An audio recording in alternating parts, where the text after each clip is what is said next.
Dozens of Russian attack helicopters have recently been spotted accumulating along the border with Ukraine.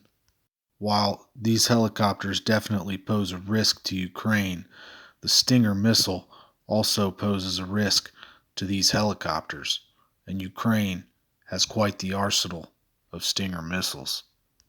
As these images and videos keep pouring into social media, one of the videos seemed to have caught footage of a Russian drone.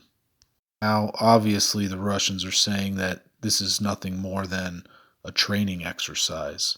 But whatever happens, as always, don't forget, help out your neighbors.